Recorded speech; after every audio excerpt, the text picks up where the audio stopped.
All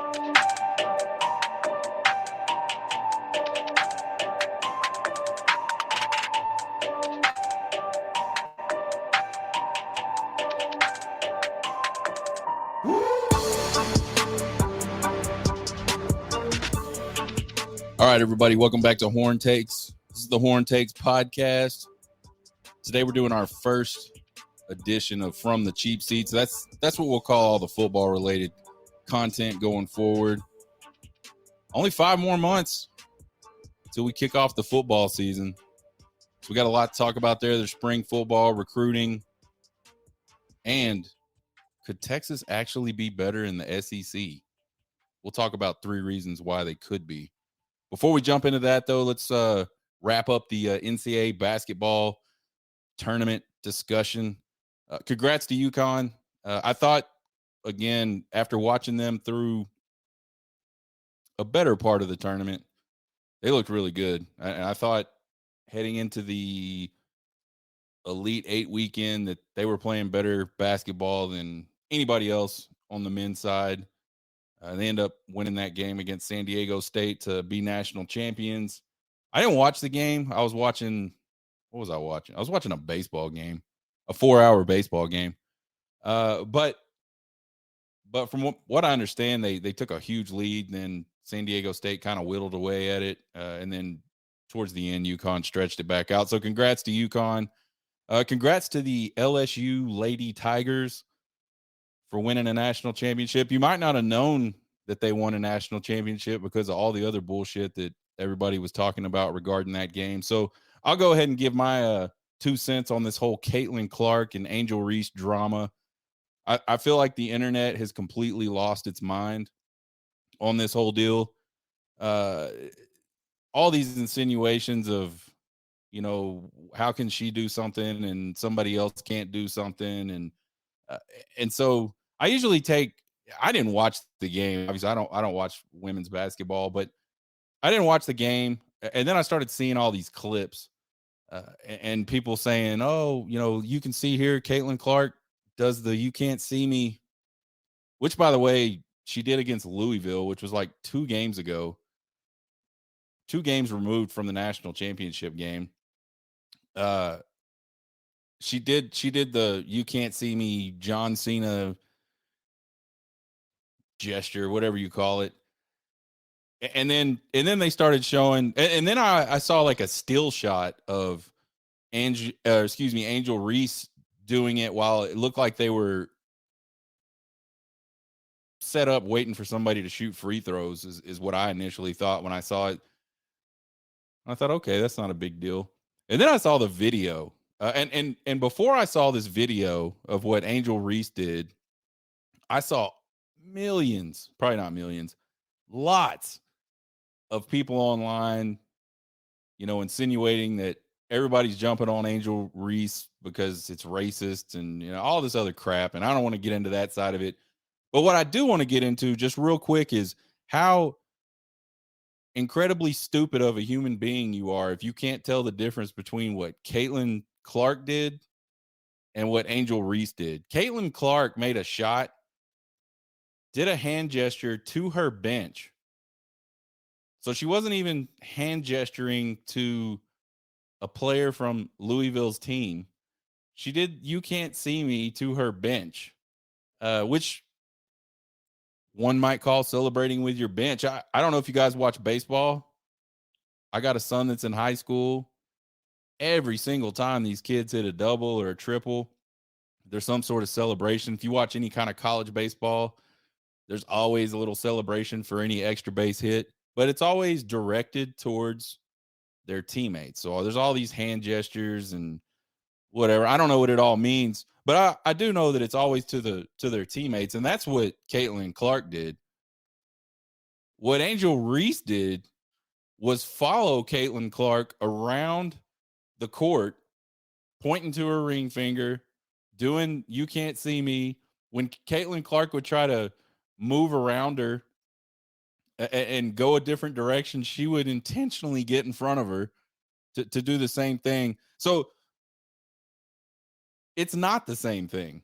it's not that Caitlin Clark and Angel Reese did the same thing at all. So there was a lot of people that were calling Angel Reese classless. I, I'm kind of an old school dude. I think taunting is kind of childish and stupid. I kind of wish people would act like they've been somewhere before, especially grown adults. I like to see the guy score a touchdown and just jog over and hand the ball to the referee instead of doing some choreographed dance or whatever.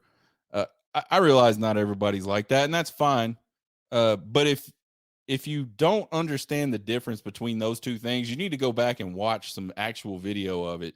And if you still come away thinking that they did the exact same thing, then you're just a, I'll just be really frank, you're a fucking moron. And I, there's no sense in even having a discussion with you. Um, After the game, Angel Reese goes on these rambling, like on Twitter, and she's rambling on Twitter. She's in interviews, rambling, doing TikTok videos, rambling about how people disrespected her all season and called her a hood all season. I have no idea if any of that stuff is true. I kind of doubt. I've never heard of this person until this thing happened. So I kind of doubt that there's been like this huge media movement and this huge social media movement to say that she's hood and whatever. Honestly, the sad part about this whole thing is like LSU just won a national championship. They beat a really good team. They were able to do it while outplaying a really good player in college basketball, women's college basketball. But all anybody's talking about is this freaking Angel Reese crap. She totally made this whole moment about her, and it's kind of sad. I feel bad for the rest of the team. Uh, she mentioned trash talk during the game. If you want to trash talk, that's what I'm going to do. And normalizing women having passion for the game. I, I, I don't think anybody has a problem with trash talk during a game. I don't think anybody has a problem with normalizing women having passion for the sport they play. But what she did was neither one of those things. She taunted the opposing player, the opposing superstar player with 10 seconds left or something like that on the clock. And not only that, but she followed her around the court for it seemed like 15, 20 seconds. That's not talking trash during the course of a game. That's not passion either, Angel Reese. That's just showing your ass is what that is. Anyway, I'll digress on that.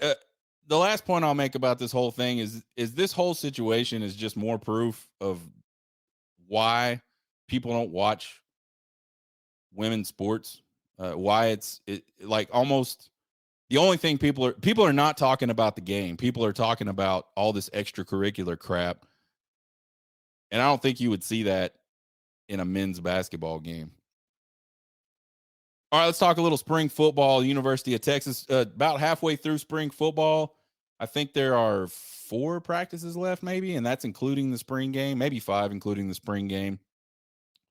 Just a few little bits of news here. Malik Murphy's back and healthy. He's taking second team snaps. So all you guys there's a lot of you guys out there smoking crack thinking that Arch Manning was going to not only push Quinn Ewers for a starting job, but that he would somehow spring over Malik Murphy. That's not going to happen. It may by the fall, who knows? But right now, Malik Murphy is holding down that second team spot in the spring. For those of you also that don't know, Malik Murphy came into Texas with a hurt ankle, really bad. I think he broke his ankle, broke his leg, something like that. And so he when he got to Texas last fall, he was not 100%, and he hasn't been 100% in a while. And then I guess after the bowl game, as they were doing, as they started winter conditioning, I guess he hurt his foot or something. So they slowly moved him into spring practice, but he's 100% now, practicing well. There's been a lot of good things people have had to say about Malik Murphy. I personally feel like Malik Murphy is one of those guys that people are just completely overlooking, and I think it's because you look at the guys that are on either side of him. You got Quinn Ewers, obviously highly touted, the starter last year, and then you got Arch Manning coming in that's super highly touted as well. A lot of people again think Arch Manning somehow going to push Quinn Ewers for the starting role this year. If he does, great. I just don't think it's going to happen. I think experience matters. I think talent is important as well, especially at the quarterback position. But I think all three of these guys are talented. And Malik Murphy, again, guy, I've seen him warm up a few times last year, and I know it's just warm ups, but he has a really talented arm. His throws look every bit as strong and accurate as Quinn Ewers in warm ups. I think he's a guy that can do everything with the football that Quinn Ewers can do. It'll be interesting to see how Arch kind of falls into that dynamic this fall as we get to check out some games this fall. Isaiah Nair, the transfer from Wyoming last year, was and had a big spring game for Texas. It was scheduled to be he was scheduled to be the deep threat. He was going to be the guy. He was going to be the guy that was going to blow the top off of the defense for Texas last year. He tears his ACL in fall camp in a non-contact drill. His rehab is doing really well. I think Sark doesn't want to say it, but when you hear him talk about it, it almost seems like Isaiah Nair might be ahead of where he should be with his rehab on that knee. Byron Murphy, Andre Sweat are two guys that played quite a bit last year on the inside of the defensive line. By all accounts, they're looking to pick up where Moro Ojimo and Keandre Coburn left off last year. If you watch Texas play 2 years ago, I think a little, like a peewee football team probably could have ran right over the top of that defensive line. Last year, they were really stout inside against the run. And I think, I don't have the percentages, but I feel like the vast majority of QB pressures came from the interior of that defensive line last year. And a lot of the guys that watch these practices are talking about how Byron Murphy and Tavondre Sweat are going to be two guys that do the same stuff. So it'll be interesting to see how that plays out. One of the things I was worried about with those two guys leaving is, can this defensive line still be as good? We'll find out for sure. Another guy on the defensive line, this guy came in to Texas a few years ago, a 5-star commit, really, really talented, highly touted guy out of the Houston area, Alfred Collins, and it just hasn't showed up on the field and not consistently. There's been glimpses of how good Alfred Collins could be. And this is a big dude. He came out of high school. I think he's 6'5", 6'6", maybe 295 pounds, I think, when he came out of high school. Certainly he's over 300 pounds now. Super long, like the type of dude that should never get touched by an offensive lineman because his hands and his arms are so long. He's like, just physically looking at him, his build is like, that is a perfect defensive lineman. And you've seen glimpses of it over his time at Texas, but there hasn't been a lot of consistency, and he's never really been a starter at Texas. Well, there's a lot of folks down on the 40 acres that have been watching spring football that think Alfred Collins is ready to break out, and I hope he does. He's, again, certainly got the talent, and we need as many good defensive linemen as we can get at the University of Texas. The pass rush, we've talked about it multiple times. Generally, the pass rush has not been very good the last few years, and it's been really rough on the edge. And I think the intent is to use big Alfred Collins at one of those weird, like, hybrid defensive tackle / defensive end type positions that you see now in college football. Orange and white spring game is April 15th. That'll be 1 p.m. on the Longhorn Network if you want to check that out. It's going to be a big deal. They've got Bevo Boulevard, Smokies Midway, and the Longhorn City Limits all opening up at 9 a.m. For those of you that don't know what those things are, those are just pregame activities that Chris Del Conte brought to Texas over the last few years that have really made the atmosphere around the stadium super cool. Longhorn City Limits, they have all kinds of bands. Most of the time, they're not present day great bands, but they're bands from your past, right? Third Eye Blind, we saw them ahead of the TCU game this year. That was pretty cool. Longhorn City Limits will be going after the game as well. They're going to be having an autograph session for the football team 9 to 9:45 there on Bevo Boulevard. And by the way, Bevo Boulevard, lots of vendors, lots of beer. Uh, the Midway thing's got zip line stuff for the kids, some smaller rides for the kids, tons of different food options, carnival type games. Really good time. We enjoy it every time we go. What's really cool about it is it gets everybody right close to the stadium, gets everybody in the stadium on time for kickoff. It just makes the atmosphere of Texas football games that much better. We've talked about that and what a good job CDC has done with that. But yeah, if you get a chance to be down in Austin, I won't. My son's got baseball games that day, but that's okay. If he didn't, I would seriously consider driving all the way down there to hang out and check that out. If you live around Austin and you're a big Texas football fan, you should definitely get down there. Take the family. You'll be able to spend all day down there, have a good time. Recruiting, Deuce Robinson. We talked about him a couple times and how Texas kind of got into his recruitment and at least got on the board. I don't think it was ever I don't think he was ever seriously considering Texas necessarily. And I think that just depends on what your definition of seriously is. It sounds like that Texas made the top 3, which I guess is pretty serious, but I think it was always a USC Georgia battle. He chooses USC. That's a weird one to me. He's a baseball guy. I still don't know if he ever plays it down of college football. I think he might get drafted pretty highly, and they're going to sling a lot of money at that guy. They're going to try to money whip him. He could probably make a lot of money there at USC playing football as well. Who knows? It'll be interesting to see how his career, what path his career takes going forward and on down the road as well. I mean, you see it a lot where guys go to baseball, they try the professional baseball route. That doesn't work out for them. They end up coming back to college to play, and most of them do pretty well. The other thing is most of them are quarterbacks, and they come in and they've got a lot of experience, a lot of life experience at that point. So anyway, we'll see how that looks. Right now, recruiting for Texas is kind of quiet in terms of commitments. I think a lot of these guys are going to be December decision type guys, and I think that's just kind of comes with the territory of recruiting the top talent in the country. Most of those guys are going to take their time. They're going to take their visits. They're going to sort of investigate all the different NIL things they can get. And I don't blame them for doing it. I'm not saying any of that negatively, but that's what most of those guys are going to do.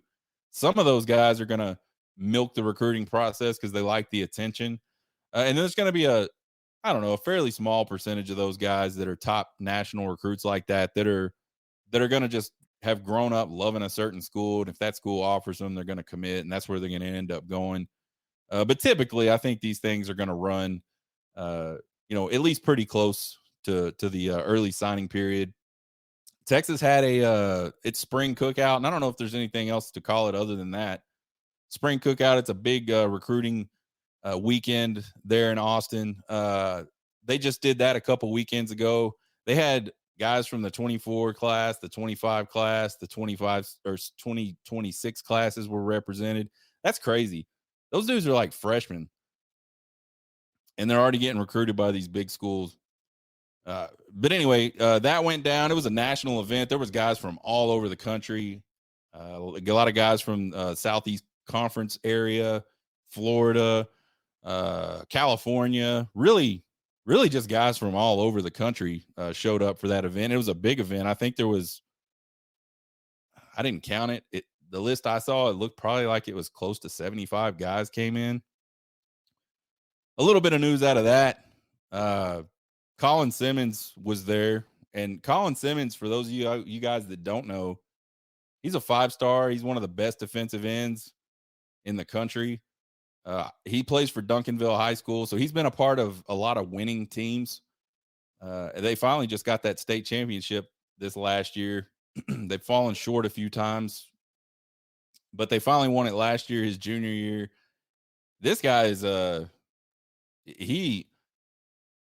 he's like a freak type athlete. He's a really tall and long kid too, and super fast. And when his sophomore year, I watched him play some. and I thought he took a lot of plays off. I thought he would get lazy on plays, but when he was engaged and when he was rushing the passer, it's unbelievable how dynamic this guy is and how he can affect the game, by himself. He's an important recruit for Texas, I think, because that's the kind of guy Texas hasn't had a defensive end like him in a really long time. And I think there might be some guys on campus already that can be that guy, but we've talked about it before. You're going into, playing the SEC. If you want to be able to compete in the SEC, you want to be able to compete in the playoffs and be there at the end and play for national championships. You got to have depth on top of depth. So even if they already do have guys like that, you want to bring in more guys like that. So I think Colin Simmons is a really important recruit, and apparently the visit went really well. He said himself that Texas checks off a lot of the boxes for him. I think the other schools to look at are Georgia, Alabama, LSU. Your usual characters for Colin Simmons, but we'll see. We'll see what happens. I read something. I think that his mom is really heavily involved in his recruiting. So I think it's one of those deals. Mac Brown used to have a saying: "You can win over mom, you get the recruits." And I think if Steve Sarkisian can win over Colin Simmons' mom, he has a real good chance. A couple of Lake Belton guys were in for unofficials ahead of the Texas relays there last week. Micah Hudson, 5-star wide receiver. This is a guy. He's a lot like the Jonte Cook that they just got. He's like the kid out of Longview that ended up going to Alabama. Really talented, really fast, good route runner. Good hands, all the stuff you look for in a wide receiver. He's an important recruit. I feel like the more of these top level recruits you can get, and the sooner you can get them, it builds a lot of momentum for that class. His teammate from Lake Belton, Selman Bridges, is a cornerback. He's supposedly one of the best cornerbacks in the country. He's a tall guy. I think he's 6'2", 6'3". Couple 100 pounds weight wise. He's another guy that Steve Sarkisian and Blake Gideon are really excited about. Had both of those guys in. They enjoyed it was a quick visit because they were running relays and all that stuff, but those guys really enjoyed it. They also had Terry Bussey in, the number one athlete in the country. Again, quick unofficial right before the Texas relays. I have not seen anything about what he thought about the visit, but I'm sure he thought it was amazing, right? It's University of Texas. Crystal balls. There's been a couple crystal balls come out real recently today. In fact, for a couple guys, Micah Hudson's one of those guys. They got him crystal balled to Texas. And Jarrett Gibson, the number one running back in the country out of Florida, is crystal balled now to Texas. He came in on one of the first junior days of the year this year and really enjoyed his visit. I think he's got a great relationship with Tashard Choice, the running back coach at Texas. And so if that turns out to be true, Texas not only has got the number one running back in each of the last two classes, but both guys out of Florida. And again, you talk about being able to recruit on a national level. That's big time. That's what you want to see.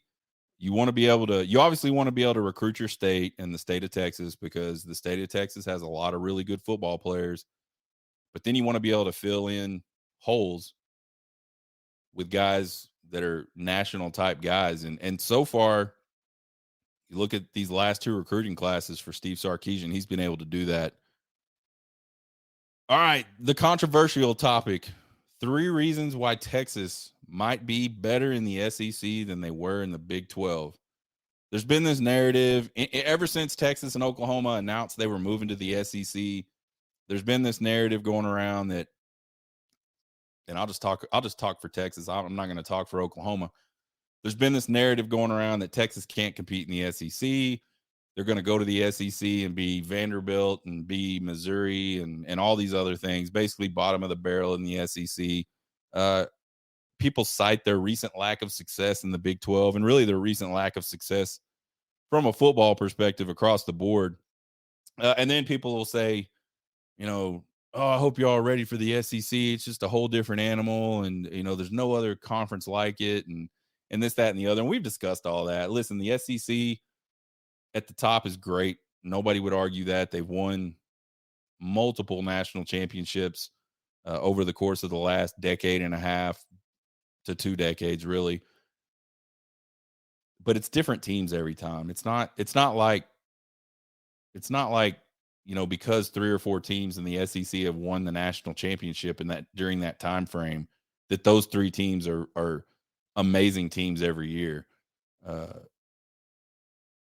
Really, the SEC is just like all the other conferences. If you look at it, they've got a couple teams that are really good at the top, and then you've got a bunch of teams that are pretty good underneath them, and then you've got your bottom dweller shitbag teams. And again, this is you could talk about any conference, and that's how you would describe it.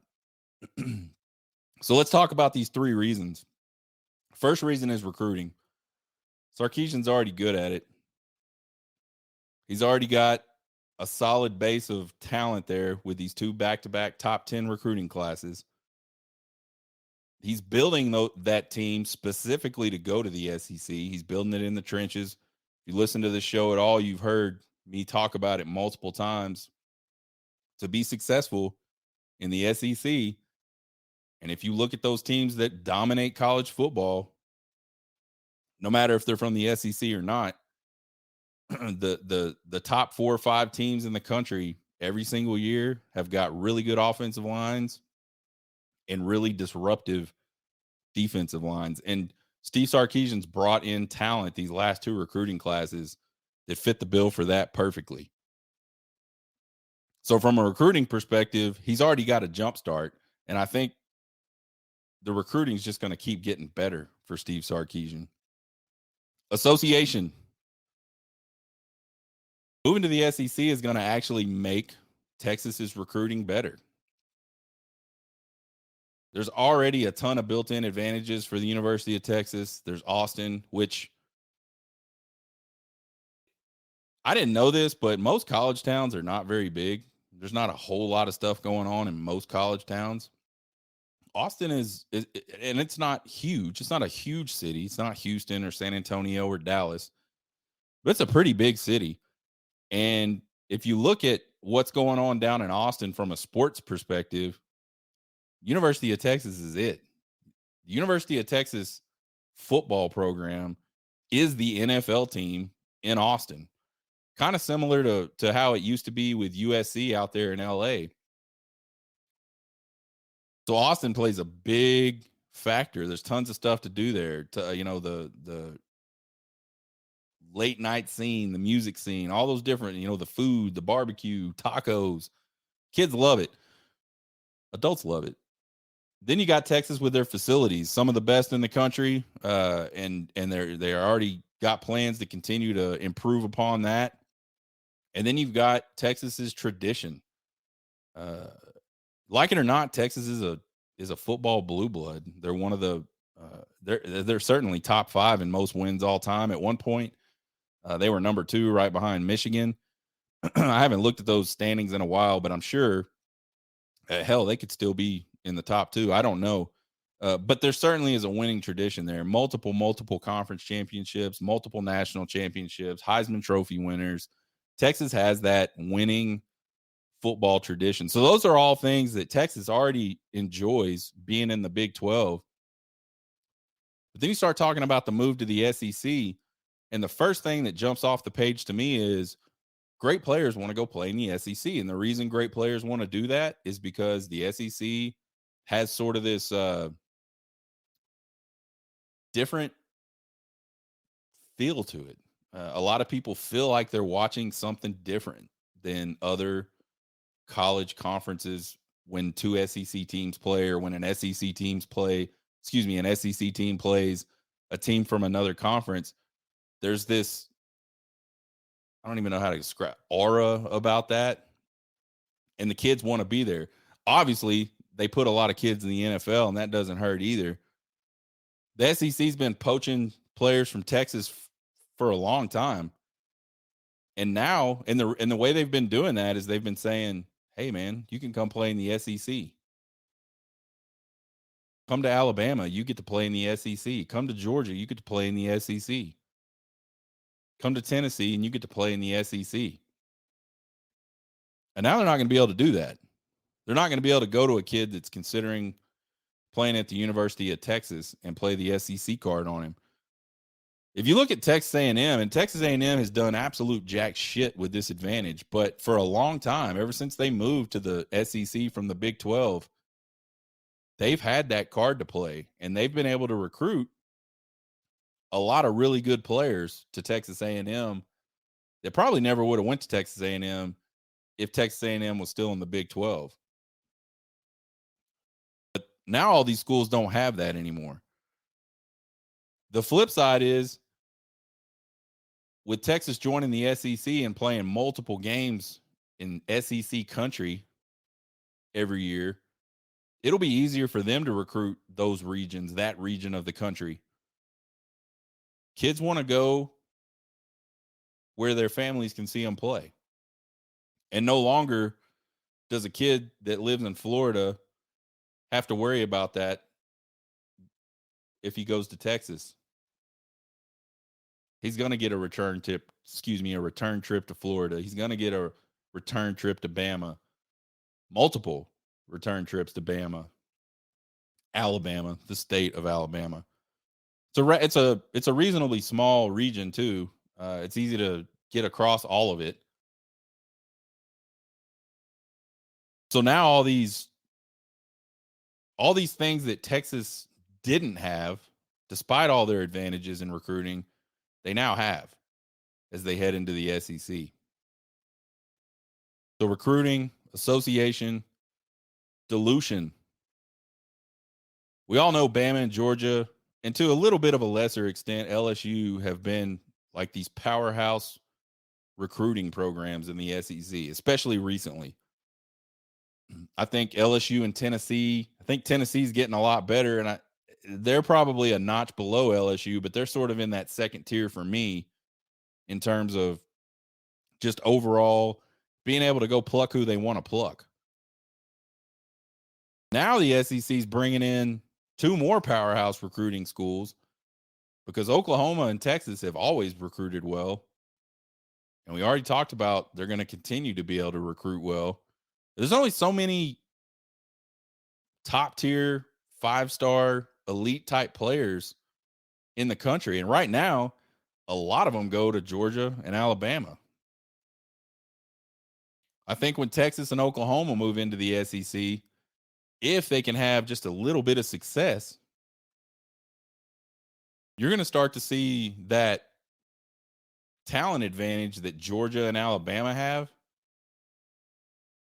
dwindle down a little bit. You're not going to see, 10, 15 5-stars going to just Georgia and Alabama every year. Those guys are going to start going to Texas. They're going to start going to Oklahoma. So over time, this huge talent advantage that Georgia and Alabama have is going to start to wear away. It won't go away completely. And it's going to take, these aren't things that are inherent just with moving to the SEC for Texas. They're going to have some early success. They're going to have to go in there and prove they belong. I think a big step to that is what they can do in Tuscaloosa this fall. If Texas can walk in to Tuscaloosa, find a way to beat Alabama on their home field, I think that's going to go a long way to that third point.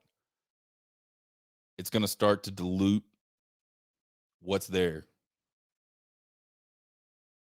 And that is going to be a huge key, I think, for Texas and Oklahoma to be successful. Can Texas and Oklahoma step in today and win that conference? I don't think so. But with all three of those points, if those start to ring true, then I think Texas has a really big chance of being pretty successful in the SEC. You guys let me know what you think. If you think I'm crazy, that's fine. Join us a little later. I think we'll do it tomorrow, the bullpen. We'll talk about the Okie Light series. Texas goes to Oklahoma State last weekend. Kind of pisses away a series win. We'll talk about the W they got against Air Force last night in the midweek, and then the upcoming series with Kansas State. Kansas State's no slouch, and Kansas State has Texas's number. Subscribe to the podcast anywhere you listen to podcasts. If you don't want to go find it, you can go to the internet and go to horntakespodcast.buzzsprout.com. Subscribe to the YouTube channel. Find me on TikTok, Twitter, and Facebook at Horn Takes. You can email me at horntakespodcast@gmail.com with all your comments, questions, criticisms, and concerns. I love them all. Hook them.